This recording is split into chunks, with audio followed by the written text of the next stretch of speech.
Halo anak-anak, bertemu kembali bersama Miss Maria. Pada kali ini kita akan belajar tema 2, subtema 2, pembelajaran 3. Tujuan pembelajaran supaya siswa dapat menyajikan informasi teks yang ditemukan dalam peta pikiran. Kemudian, supaya siswa dapat mengetahui perbedaan antara hak, kewajiban, dan tanggung jawab. Yang ketiga, siswa dapat menyebutkan macam-macam usaha ekonomi perseorangan dan kelompok. Kita masuk ke materi yang pertama, yaitu muatan bahasa Indonesia. Teks informasi dapat dikelompokkan berdasarkan aspek apa, di mana, kapan, siapa, mengapa, dan bagaimana. Suatu informasi merupakan penerangan, pemberitahuan, kabar atau berita tentang sesuatu. Informasi dapat direkam atau ditransmisikan, yaitu artinya diteruskan dari seseorang kepada orang lain atau suatu benda. Nah, alat untuk mentransmisikan informasi bisa berupa telepon, radio, televisi, dan internet. Perhatikan teks berikut. Kebersihan lingkungan tanggung jawab bersama. Lingkungan tempat tinggal Buyung dapat dikatakan tidak sehat lagi.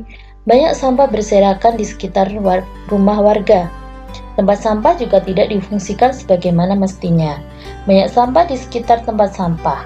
Sampah-sampah yang menumpuk tersebut menimbulkan bau busuk yang sangat mengganggu pernapasan. Guna mencari pemecahan masalah tersebut, warga melakukan musyawarah. Semua warga ikut berperan serta dalam musyawarah. Hal ini merupakan salah satu bentuk tanggung jawab sebagai warga masyarakat. Dari kegiatan musyawarah didapat kesepakatan bahwa pada hari Minggu warga akan melakukan kerja bakti untuk membersihkan lingkungan. Semua warga akan terlibat dalam kegiatan kerja bakti. Hal ini juga merupakan salah satu bentuk tanggung jawab sebagai warga masyarakat dalam menjaga kebersihan lingkungan. Sampah-sampah yang berserakan dikumpulkan lalu dipilah sesuai jenisnya, sampah organik dan sampah organik. Sampah organik akan diolah menjadi kompos, sedangkan sampah anorganik akan didaur ulang. Setelah kegiatan kerja bakti dilakukan, lingkungan menjadi bersih dan sehat. Tidak ada lagi sampah yang berserakan, udara juga terasa lebih segar. Semua warga dapat bernafas dengan lega. Berdasarkan teks yang sudah kita baca bersama-sama, kalian bisa menentukan peta pikirannya. Jadi di dalam peta pikiran, nanti kalian bisa menemukan informasi-informasi berdasarkan teks yang sudah kita baca. Ingat, informasi dalam teks dapat ditemukan dalam peta pikiran berikut ini. Perhatikan, yang di tengah adalah judul dari teks bacaan. Yang sudah kita baca tadi, yaitu judulnya adalah Kebersihan Lingkungan Tanggung Jawab Bersama. Kemudian ada pertanyaan berdasarkan isi teks. Nah, apakah isi teks tersebut? Mengapa kerja bakti perlu dilakukan? Siapakah yang ikut dalam kegiatan kerja bakti? Di manakah kerja bakti dilakukan? Kapan kerja bakti dilakukan? Bagaimana hasil musyawarah yang dilakukan warga? Tentunya semua pertanyaan yang ada di peta pikiran ini jawabannya ada di teks bacaan yang sudah kita baca. Kita lanjutkan ya ke materi yang kedua, yaitu muatan PPKN. Setiap manusia memiliki hak, kewajiban, dan tanggung jawab sebagai warga masyarakat yang berbeda-beda. Berikut Miss berikan contoh perbedaan hak, kewajiban, dan tanggung jawab. Hak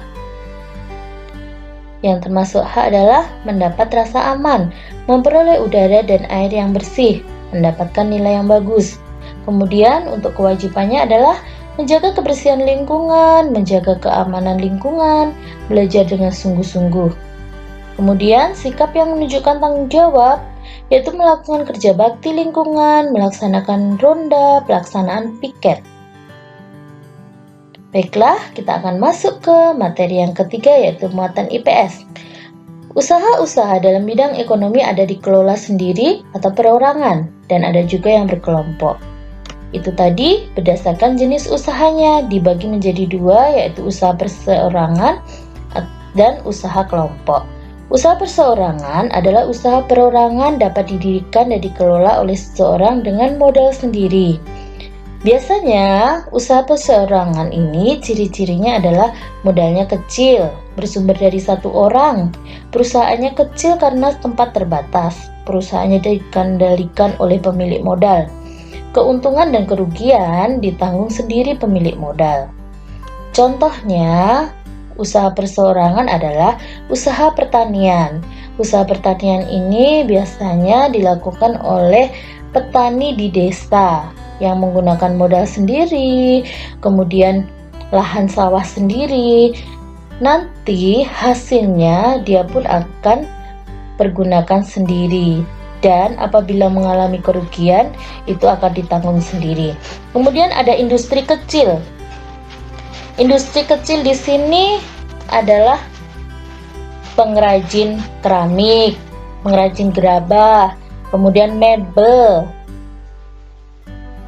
Yang ketiga adalah usaha perdagangan. Usaha perdagangan ini adalah dibedakan menjadi dua, yaitu pedagang tetap dan pedagang tidak tetap. Kemudian yang keempat adalah usaha di bidang jasa.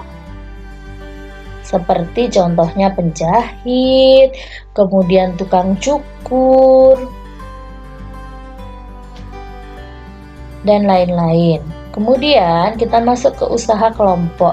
Usaha kelompok ada CV, persekutuan firma, perseroan terbatas atau PT, koperasi, BUMN, dan BUMD.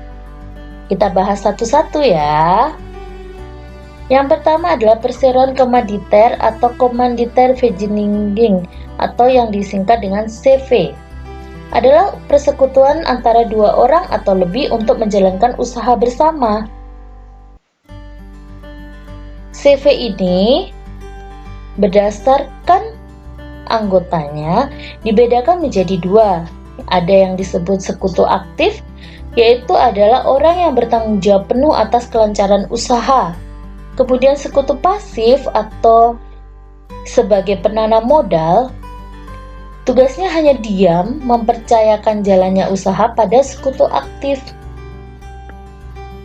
Yang kedua adalah persekutuan firma atau disingkat dengan FA. Adalah persekutuan antara dua orang atau lebih untuk menjalankan usaha bersama dengan satu nama dan semua anggota bertanggung jawab penuh atas usaha yang dijalankan. Pembagian keuntungan didasarkan atas perbandingan modal yang ditanamkan. Kemudian yang ketiga adalah persekutuan terbatas atau PT. Adalah persekutuan untuk menjalankan usaha yang modalnya diperoleh dari penjualan saham yang nilai nominalnya sama besar. Pemiliknya adalah pemegang saham. Kemudian koperasi merupakan usaha bersama dalam bidang ekonomi yang berasaskan kekeluargaan. Tujuan koperasi adalah untuk menyejahterakan anggotanya. Nah, berdasarkan jenisnya, ada koperasi konsumsi, ada koperasi simpan pinjam, koperasi produksi, koperasi jasa, koperasi serba usaha. Untuk koperasi ada dipungut biaya iuran yang ada di koperasi itu dibedakan menjadi dua, yaitu simpanan pokok. Itu adalah iuran yang hanya dibayarkan satu kali saat dia mengikut sebagai anggota koperasi. Kemudian ada simpanan wajib. Itu biasanya dibayarkan setiap bulannya oleh anggota koperasi tersebut.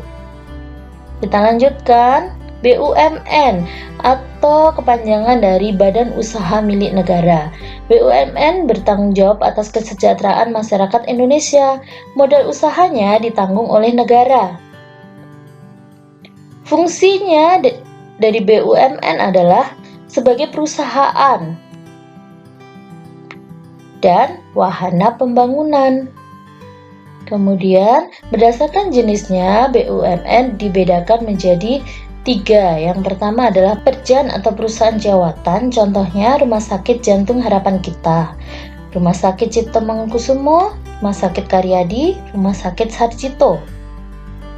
Kemudian yang kedua adalah perum atau perusahaan umum. Contohnya, Perum Percetakan Negara Indonesia, Perum Percetakan Uang Republik Indonesia atau Peruri.